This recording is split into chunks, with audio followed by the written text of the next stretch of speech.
So I want to talk about conscious consumption.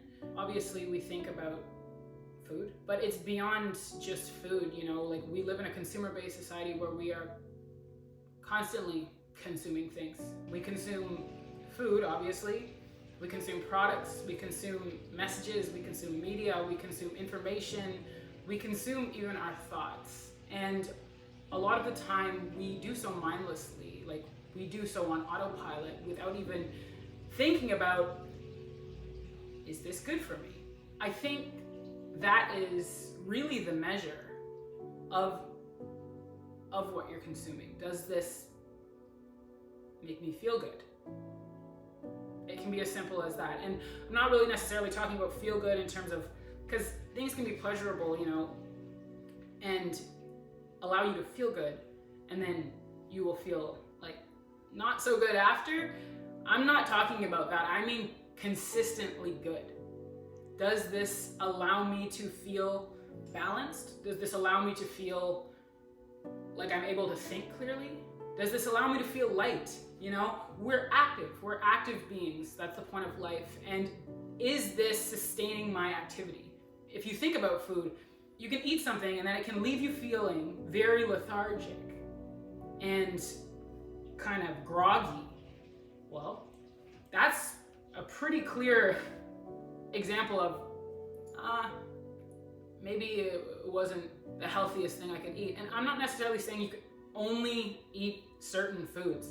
I'm just saying to be conscious when you are consuming things. How does it make you feel after? Because that is a pretty good indicator of whether it was helpful to your being, helpful to your life, helpful to sustain the activities that you're going to do. Do you feel fueled? You should feel energetic. It shouldn't leave you feeling tired. It shouldn't leave you feeling confused. You should feel like you have received fuel to keep going. That is the whole point of food. You want to be fueled to continue. That's the point of it. So I think we need to be mindful with our own beings and just respectful of our body and our being, treating it as if it is carrying our self, treating it as though it is carrying us. And if we can be conscious and respectful with how we are consuming things, respectful of how the things we consume makes us feel, then we can extend that to the rest of life around us. And I mean that in terms of the ways in which we create the things that we consume. The ways in which we grow our foods, the ways in which we farm the animals. All of these things, we can create an environment, an ecosystem that is founded upon respect for life, all of life, and one that is really healthy. Even the system itself, the farming system and the food production system, as healthy a system as possible. If we are treating ourselves as a healthy, conscious system, then we can obviously have practices that reflect that understanding. So we will be more ethical in the way that we source our food. We will be more conscious in the way that we grow the things we consume, or even create the products, consumer goods, and the media that we create. We will be more conscious in that development because we cherish our being. Any action that you do stems from your belief system. It stems from your thoughts. And I think we need to be just as aware of the thoughts we consume and the messages that we consume as we are of the foods that we choose to eat. Like deciding to eat a food that you know is just gonna leave you feeling blah.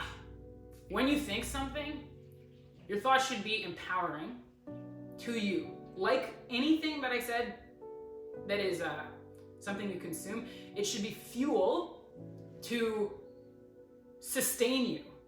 That's what anything that you consume should be. It should be fuel to sustain you. So are the thoughts that you are consuming empowering to you? Are the messages that you are consuming empowering to you? And like I said, you can't always control everything that's in your, like, that is appearing in your environment, but you can decide, like you can decide whether or not, if you see that enter, I'm not here to say what food is unhealthy to you or not, enter unhealthy food here. Like, you can see that in your environment and you can go, I'm not going to eat that. I'm actually going to choose to eat this, you know? Similarly, you can see a thought that is disempowering to you and you can let it pass. Or, I mean, you can just actively not consume it by going, that's not true to me. I'm not going to allow that in our being. And the thing is, when in our world, when we are so like moving so fast and we're constantly receiving like stimulus and messages and all this messages like everywhere all the time, things move so fast. Like I said, we go on autopilot, so we don't have the time to actually go, wait, is that healthy for me? Like, if you're watching an advertisement or whatever and you're receiving a message, a lot of the time you're on autopilot and it's just going into you and you're taking it, you're eating it. Like a thought, you're just thinking a disempowering thought and you're just eating it and you're like, that's fine. It just has to go through. I'm not eating that. I'm not eating that. Like, I'm not consuming that. Treat your body and your entire being, I know it sounds cliche, like a temple, you know? Only allow in what is truly empowering to you, what is truly healthy to you, not what will make you, again, feel good and then feel that, like things that will keep that consistent, good, healthy, balanced, empowered feeling going. That's what you want to feed. I think there's something to be said more for the feel good and then I feel bad after. Like, that is a reflection that needs to happen, because lots of people think, oh, I feel like alcohol would be a good example of that. There are things that you would feel good in the moment, eating a chocolate cake, it tastes delicious, you go, oh, I feel so great eating that. And then you might feel like crap after. So that is a reflection that needs to happen, because you are talking about being consistently feeling good. Same thing with thoughts or messages that in the moment might make you feel good in a way, and then later on they don't. Is it feeding your ego or is it feeding your spirit? And here's the thing, like, of course, I'm not saying that you have to lead this, like, every decision you make has to be like, that is for you to navigate your life.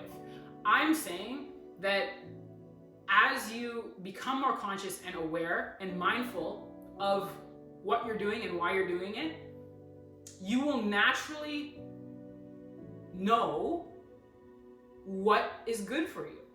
And in that knowledge of what is good for you, you won't even crave the same things, you know? Like, you will crave what is healthy for you. And you will value that peace and that balance within you so much that those are the things that you will want. And the thing is, when you know something and you know what's good for you, but you don't do that, you will feel uneasy. Like, you know when people say, it's eating me up inside, that's your conscience going, hey, I know you know what's healthy. What are you doing? And so that's just kind of like your own being going, come on, give me what I want. And that's to be healthy and happy and to feel good, consistently good, to feel at peace. That's what your being wants. And so when you do something that you know, like, isn't the healthiest thing, you'll just have that gentle reminder within yourself going, hey, let's align with what is healthy. And that's just, the conscious development that life teaches us. Like that's just, it's unavoidable. That's just you, you know, developing and growing in your awareness of life. That's just what it is. It's maturity. Like, and that will naturally happen. That will just naturally happen as a natural process. And the thing is, the healthiest thing that you can feed yourself is compassion. So yes, you want to actively be, I mean, it doesn't matter if you want to or not, like you're going to actively be becoming more aware of what's healthy for you, and you will your routine and what you consume will naturally reflect that.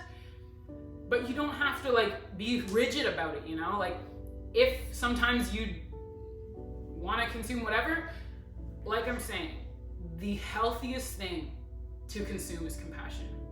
So when you do decide to eat that whatever or whatever, if you do, it's okay. It's okay. And let's move forward. You don't have to be hard on yourself. We're all learning and we're all doing our best.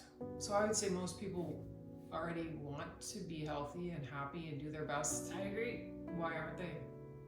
How do you address that? We did mention this, and my mom mentioned this in the intention video that we did. A lot of people, we have a society that is set up right now, and whether that was just because, it doesn't matter why. We have a society that is set up, a society of convenience, I would say. It's like, even if you look at a convenience store, like, the thing is, people think that the healthy option is like difficult. They think it's hard. They'll even be like, I went to the store and all of the fruits and everything, like, they're so expensive and the craft dinner is so cheap, so I'm gonna get the craft dinner. I don't have the money. Like, you know, like they think it's this difficult thing. You see this, and that, again, our society reflects what we think. Our society, you go to the convenience store, you have all these options of the chips and all of them, chips, pop, whatever. That's the convenient option. We have this idea that it's inconvenient to be healthy, honestly, and it's ridiculous because you are naturally healthy.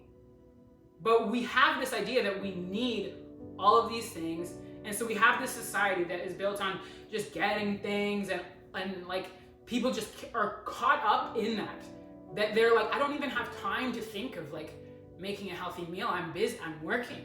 Like I'm busy trying to, like, you know, get more. I don't know. Like, I can't. Would you say we have been misled? I wouldn't say, like, again, I'm not going to say that you've been confused. People are confused. I'm not going to say you've been misled. We're all walking together. We're all walking together. People have been confused, but we are learning. And that's what I'm saying. Being compassionate with yourself, we're all learning. We may have thought that this was the way to set it up, you know? And that's okay. Like, it's just acknowledging that we can adapt. And as we learn and grow, we can adjust our systems to fit our newfound understanding. And so, yeah, like right now we have our society that's set up on convenience. It's very, like, again, short-term gratification. Like, I need it now, you know? Instead of thinking about longevity and sustainability, we have convenience stores that are like, this is the convenient option. We have people thinking that it's too expensive to be healthy, eat healthy foods. The thing is, I live in Toronto. The food prices are high. And people will be like, they'll be like, I went to Loblaws and I paid $20 for grapes, a bag of grapes. Like, I can't be eating grapes. Like, what? I don't have, like, first of all, we really have to start being creative in the way that we think about things. And you can find, again, that's just sort of a reflection of our society is built upon making the convenient option for you appealing and cheap and whatever, and then having the healthy option seeming like out of reach. And I feel like it's very, I don't like to attribute it to certain cultures, but it is like sort of a Westerner like way of thinking where everything is like bigger is better and more is great. It's amazing. Like, come on, give me like that kind of mentality. And if you want the healthy option, you can have it. You just have to expand your perspective, think a bit more creatively. Like, I go to a local, basically it's like a local market where they sell vegetables and fruits for literally, I'll get a bag of grapes that would cost me $20 at the grocery store for $2. For $2. But the thing is, these are usually run by like, I don't think $20 and $2. Maybe a little. No, literally $2. I'm just saying, I got it for $2. I mean, whatever. Grapes are it was the same. negligible as if they're healthy. All I'm saying is, you'll go to these places. A lot of them are run by immigrants. You will find in other cultures, they have, even just in the way, and I mentioned this in one video that we had where my mom like came to where I shop. Even just in the way that they treat food, you see that they'll have the meat and they'll have all parts of the meat available for you to buy, and people will buy all parts of the meat. They respect the entirety of the product. Or of the being. It's a being, it really is, but the animal, sure. They'll have food, vegetables and fruits that, again, like may not be like as like juicy and like giant like pesticide grown like fruits that you'd find in the grocery store. Like, not as shiny. It's not as shiny, you know, but you'll see these like fruits and stuff. Some of them, maybe they're, you know, reaching the point where they're a little like overripe, but I like the fact that they will keep it, until you can't really use it for anything other than compost, you know? And they will use a product up until you can't really eat it anymore. But it's just this idea of like, at grocery stores that we go to, we'll like take the fruit, but oh, it has a bruise, put it in the back. We have to take it off the shelf. We need them to be stacked in like literal like, we need them to be like in like appealing shapes. Like, we literally stack our pears into like geometric shapes so that it's appealing for you to buy it. We shine them with with poison so that it's like, look, eat it. And it's going in your mouth. It's going in your mouth. You're gonna eat it. And like, we just have this idea, it again, kind of like, we're so focused on appearance. We're so focused on convenience, like that the healthy option just seems so obscure to us, you know? If it's just a normal looking fruit or vegetable that is like slightly like weirdly shaped, we would say, or like abnormally shaped, we'll like overlook that when it can be just as beautiful in your cooking. Like, we shouldn't be so focused on, and yes, we do eat with, like they like to say, you eat with your eyes, you know, like you want it to look good. And I agree that it can look good, but at the expense of what? And really, we need to start expanding our idea of what looking good really means. So anyways, I'll go to this store, and it is very cheap, very affordable. Like, I can buy a week's worth of vegetables and fruits for like $20. I'm just saying, you can buy food at these places for cheap. You just have to expand your perception of how we can source food, where we can get it from, like take the judgments off of like, well, I couldn't get it from there because I don't know, like I need to go to like the big business grocery stores to get it. Like, just be creative. If you want the healthy option, you can get it. And so right now we just have a society that prioritizes, again, like appearance and getting more, and health has become something that is sort of like secondary, and it's just so like insane, because your health is what carries you to do anything. Your health comes first. Your health is vital. Literally, your health is vital. So you should be consuming and buying products with that in mind. And I will say that, like, right now, like I said, the inconvenience of it, if you really think about it in terms of your life, what is more inconvenient? Even if it is because of the system that is been set up to make the healthy options seem inconvenient, and you're still like, well, I don't have time to go out and search for the vegetables and stuff in these other places. Like, I don't have time to like look up, can I find a local market to go to? Like, I don't have time for that. Well, I don't have time to make my own food. I don't have time to make whatever your thing is. When you say I don't have time, what do you mean you don't have time? You don't have time. Like, is it more convenient for you to ignore the fact that it's not working the way that you're doing it than to adjust your lifestyle at all? Like, because you can't ignore that. Like, it will be made more and more apparent. Your health will like flash bigger and bigger and bigger and bigger and bigger and bigger in your life. And it will do that on a global scale too, as a collective. But until you understand that it's the priority, that it's the number one priority. And if it needs you to take a second to drive to that store to get that cheaper, healthier options, if it needs you to take a second to make your meals, that's what it needs. It does need that. Like, there's no way around it, because it's going to affect the longevity of your life. So you might as well just get on board with making your life sustainable now, because what are you spending your time doing anyways? So again, you can. What are you spending your time doing anyways? Yeah, what are you spending your time doing anyways? Like, you'd be like, okay, well, I'm gonna scroll on Instagram for an hour and consume that on autopilot, or I can take these steps to making my routine and my lifestyle more sustainable. But ultimately, like I said, the healthiest thing to consume is compassion. So there's that.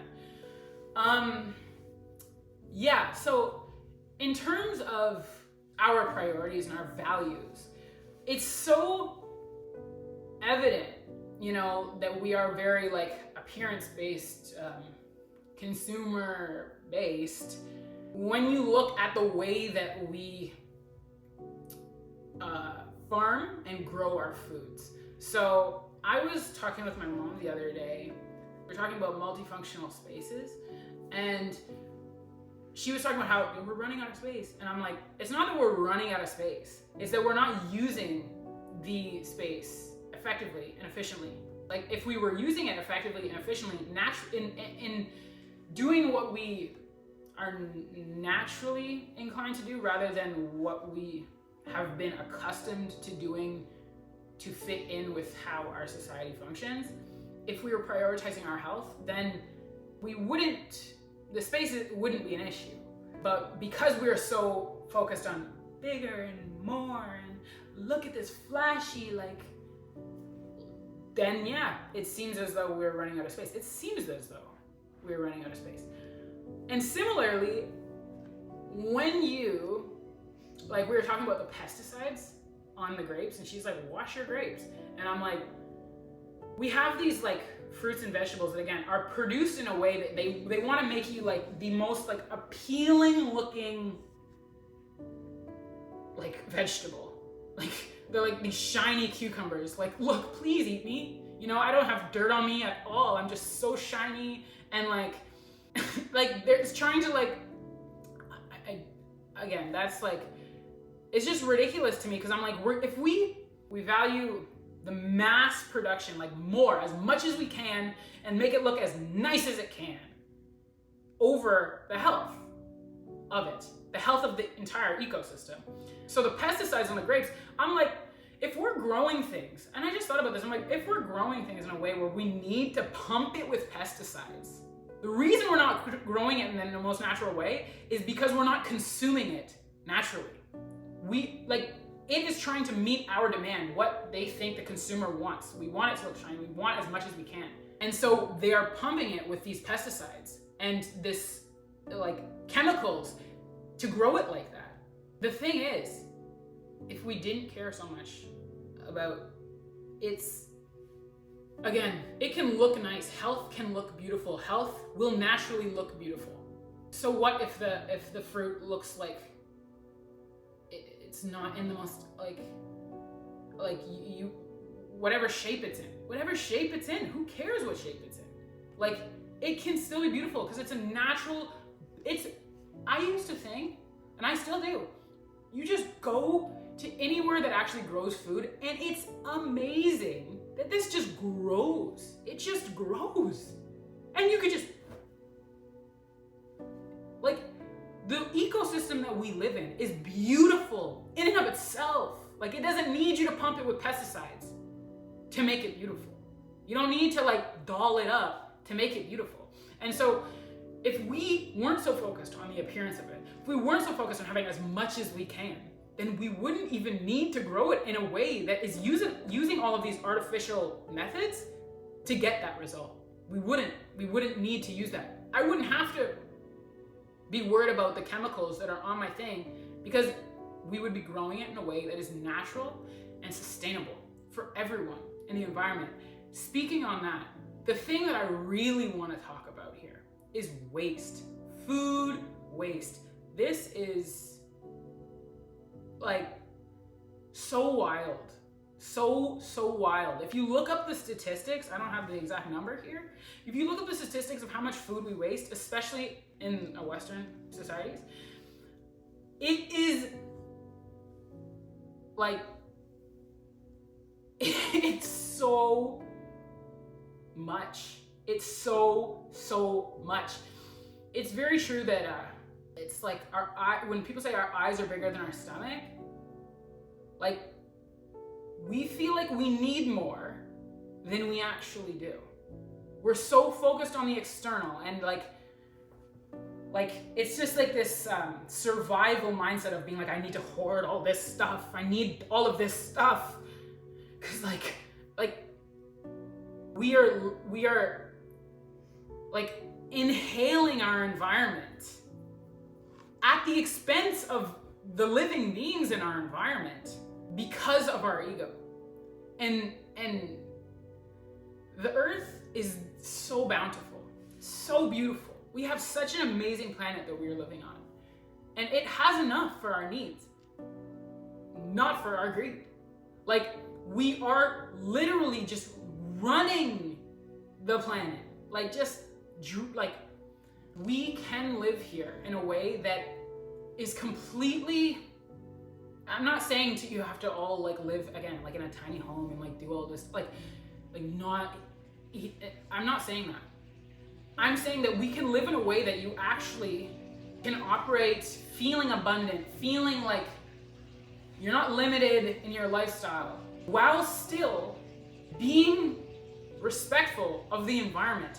And that's why I want to talk about food waste. Why are we wasting food?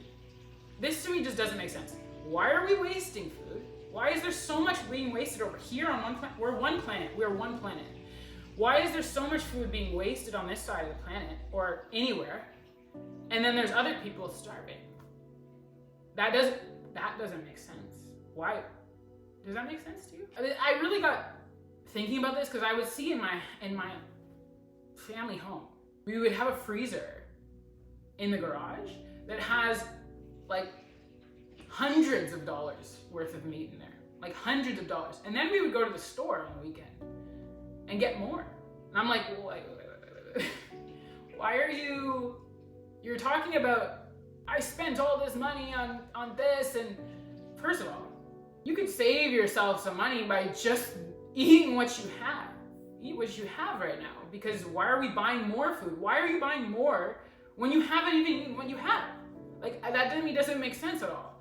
And similarly, like, I would work at restaurants and I would see the amount of food that I would see being thrown in the trash, full steaks being thrown in the trash. I'm just like, whoa. what is happening? What's happening? Hey, guys, this is what I mean by being mindful of what you're consuming, being mindful of what you actually, like what your body is naturally desiring, like being conscious. When I say eyes are bigger than our stomach, like you need to, and if it happens sometimes where you eat something and you're like, oh, couldn't finish that. Need to pack it out for leftovers, or I'm gonna throw it out, whatever. That's okay sometimes. But if it becomes a thing, it's like, hey, maybe don't order that. Maybe don't get that. If you're not going to eat it, don't order it. And then maybe that will send message to the people who are producing the food. Oh my God, they actually don't need this much. They don't need this much. We don't actually have to produce this much because they're not actually eating it. But right now, they're producing so much. They're literally wrecking the environment to produce a lot of food that you're not even eating anyways. Why? At the expense, literally just so we can hoard the food, just so we can throw it out and be like, well, I went somewhere and I bought a nice meal. I didn't eat it, but I bought a nice meal and it was a nice experience, you know? And I don't want to really be inconvenienced in the fact that I'm contributing to the destruction of the environment. As I do that, I don't really want to think about that. I don't really even want to pay attention to that. Like it's a very individualistic mindset. You're not really thinking about the connected nature of all life, how we're sharing this planet with everyone, and we're ripping down homes of other living beings, other animals. Not to mention the way that we farm animals is, like, I don't know if you've seen those videos where animals are being literally like just whipped around. Like, they don't care. This animal's live. He's just bashing his head in. Just quickest way to kill this. I don't really care. Like,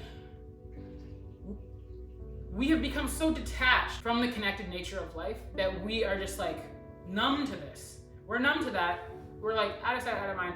Meanwhile, we're over here ordering things that we're not eating. We're buying food that we end up throwing out. We are being like, there's starving people over there. I don't know what I can do. I don't know what I can't. What, you want me to go over there? You want me to travel over there and help them out? Like, maybe just don't waste food.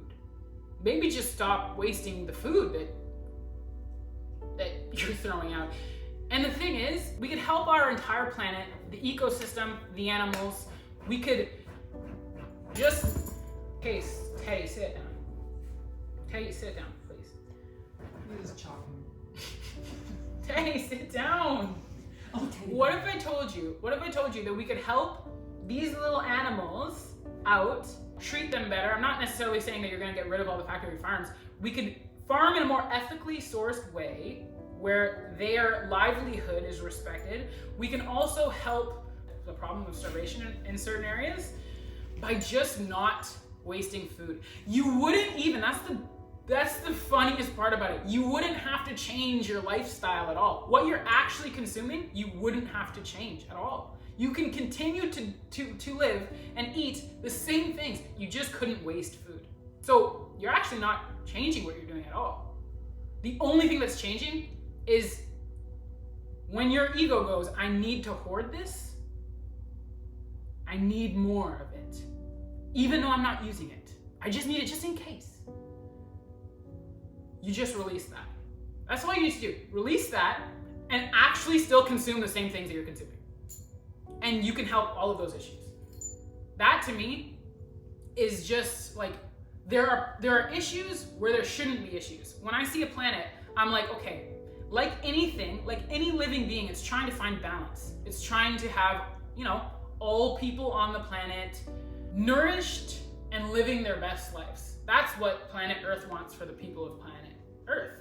It's seeking balance. And so when it sees this thing that's so wildly out of balance, like, okay, food, lots of food over here, not being eaten. Lots of food though, still over here, even though it's being thrown out. Not lots of food though, and not lots of food over here. That doesn't make sense.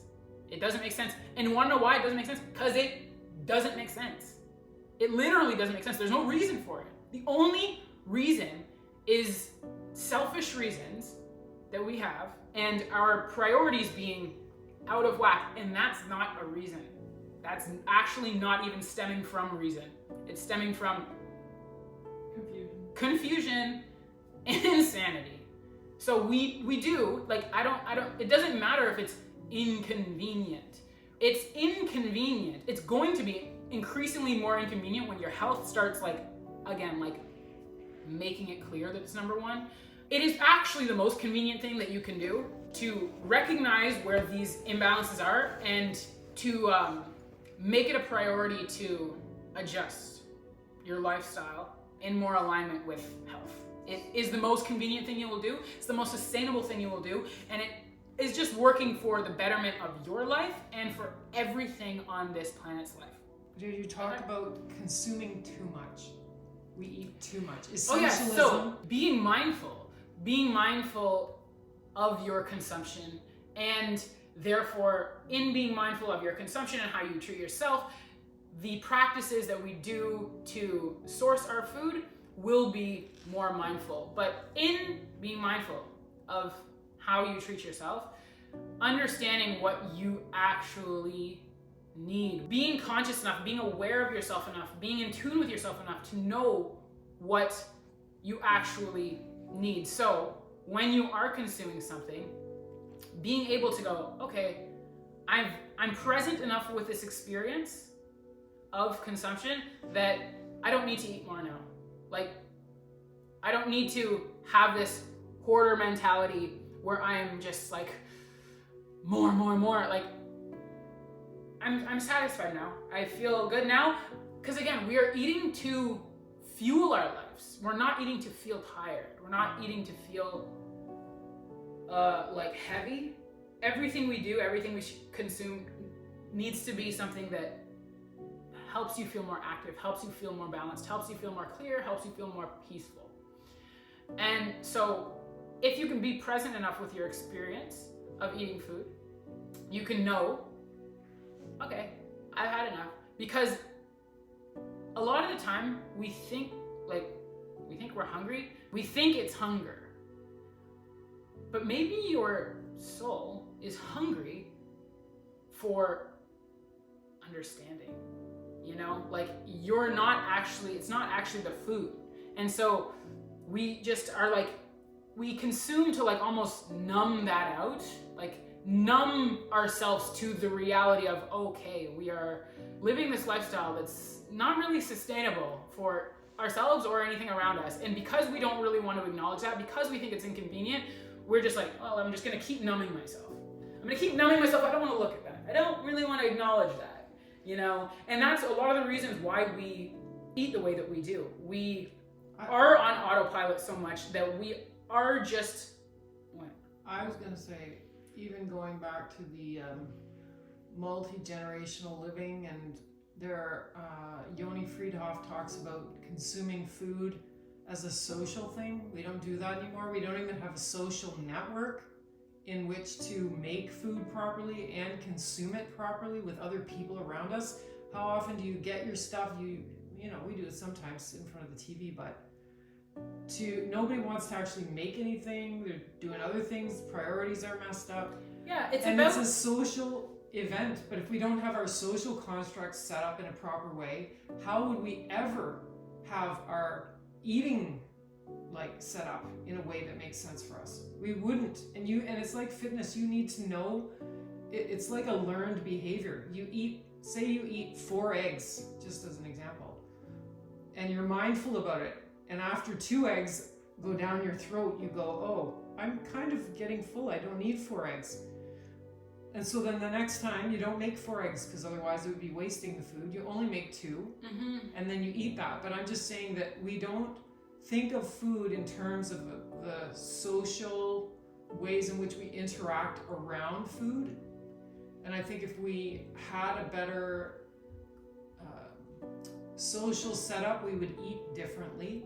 And I think you are right in saying that we are lacking things. Maybe it's love, maybe it's companionship, maybe it's whatever, and you're just gonna... We're not lacking them.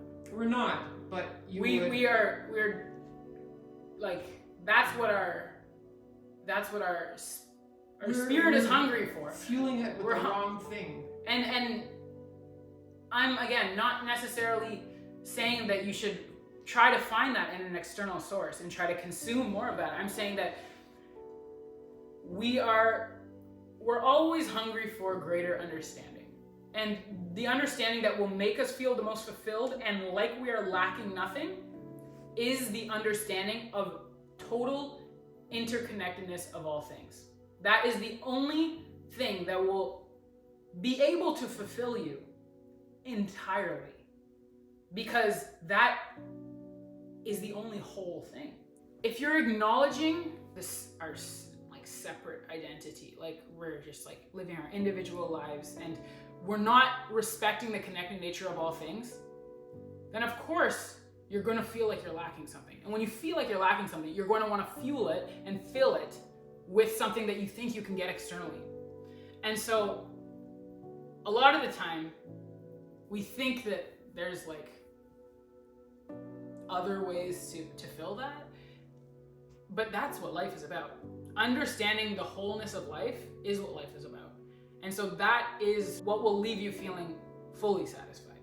But and in terms participating it. And participating in that life and the interconnectedness of that life and respecting it and just sharing the space.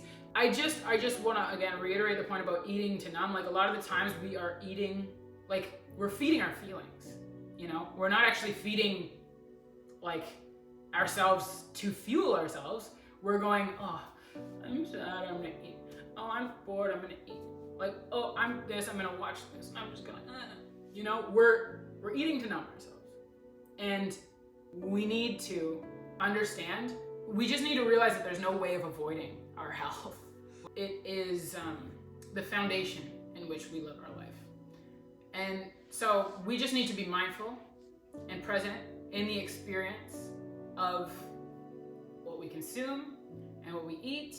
Again, thinking about consumption beyond just what we eat. And understanding that we are living in an interconnected network. Life is an interconnected network, and we need to respect all of life in how we operate, in how we consume, in how we source our food, in how we treat ourselves, and in how we treat our environment. Because right now we operate, you know, it's either arrogance or ignorance.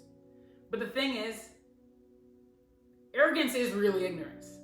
Because if you really understood how we are all connected, and I mean that on like the most fundamental level and the most practical level, you know, just being in a space where you're cooperating and treating things with respect is good for everyone.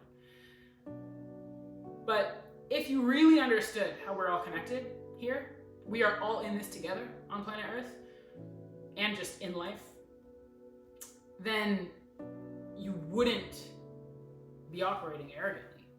Like, that's why it is only ignorance, because it's just being confused and not fully understanding how we are sharing this life that leads to us acting in ways that is disrespectful towards ourselves and everything that we share this life with. And so I just want to just really get people thinking about because we live in a world where everything is, like I said, very convenient for us now. Very convenient for us. Like, we don't even have to think about the food. We just order it. I don't have to stand up. I just order it. It comes to my door. Like, I live in an apartment building. It comes all the way to my door in the apartment building. I don't even have to go downstairs to get it anymore. Like, people used to have to hunt and gather for their food. Like, they literally would go out there and they'd be friggin' throwing a spear to get that buffalo. You don't have to do any of that. So we're so disconnected from the actual process of this that, of course, we don't really think about these things. We don't consider these things of how the meat got to our hamburger when we ordered it from Wendy's. Like, we don't really think about these things. And so I just want people to start thinking about if you had to go and get your food yourself, what would you be eating? How many of you would, I'm not here trying to advocate just only vegan, everyone has to go vegan. Like, I'm not saying that, but I'm saying like, if you had to go hunt the food, what would you be eating? How many of you would be able to actually stab this animal and kill it and eat it? And if you did actually do that, because some people would put on their, hunter face paint and go out. Like, I mean, I guess it would be blood, but like, I'm just saying, if you did, you would respect the animal. You'd eat every part of it, like the natives do. They would utilize everything because they went out, they experienced that, they were there with the animal, they felt the animal, like in that moment. And they said, I'm not going to disrespect you by not using you. I'm not going to disrespect you by wasting you. I'm going to use every part of you. And that, like, again, it's not about being vegan. It's just about respecting life. Like, if you're going to do that, then honor it. Honor it. Don't just like eat, just like, whatever for me. Like, actually, yeah, just rip down all those forests to make this meal that I'm not eating. How about you look all those little cows in the face while you do that? I'm not saying that you have to do that. I'm just saying, maybe you think differently about what you're consuming if you thought about it like that. Because that's what humans had to do. And so, and if you think about how animals will show you this, like, because you'll see other animals eating other animals, the lion goes and, he wants that gazelle, he's gonna eat the gazelle. But the thing is, he's not wasting the gazelle. The animal, like, you don't see lions like chomping up a gazelle and throwing like 50 of them in their backyard and just being like, oh, that the meat's rotten now, I'm just not gonna eat that. Let's move on, guys. Let's go get this animal. The animal will eat everything, and it will only do what is necessary. It will only do what is necessary to it. It will only take what's necessary. Yeah, it'll only take what is necessary. It'll only kills a gazelle if it's hungry. Yeah, it only eats if it's hungry. It's not eating because it's bored. It's not eating because it's sad. Like, it's not eating because of any other reason other than to sustain itself. And I think as humans, we need to start coming closer to the rest of life. We need to stop being so detached from everything, acting like we're just like these like individuals. Like, we need to start honoring the fact that we are here sharing this experience on this planet with all of these other beings. And if you don't, it will make it happen anyways. Yeah, whatever. I'm just saying, like life, the lesson of life is to learn our connected nature. And so it's just better, like, the collective energy of everything will be healthier. Because you all know energy, like, you all know that we can feel the energy. Like, the collective energy of everything will be healthy when all living beings that take part in that energy, that play a part in that energy, that contribute to that energy, are taken into account. So, we want Earth to be a healthy space for Earth and for the beings on Earth. Then we have to acknowledge that we are here, we're given the opportunity to live on such a beautiful, bountiful, abundant planet with all of these living beings, and we are all valuable. And we need to, again, treat ourselves and how we live as though we are valuable and extend that outwards. So, yeah, that's my thoughts about food and conscious consumption. And thanks for watching Human 2.0 Home Channel.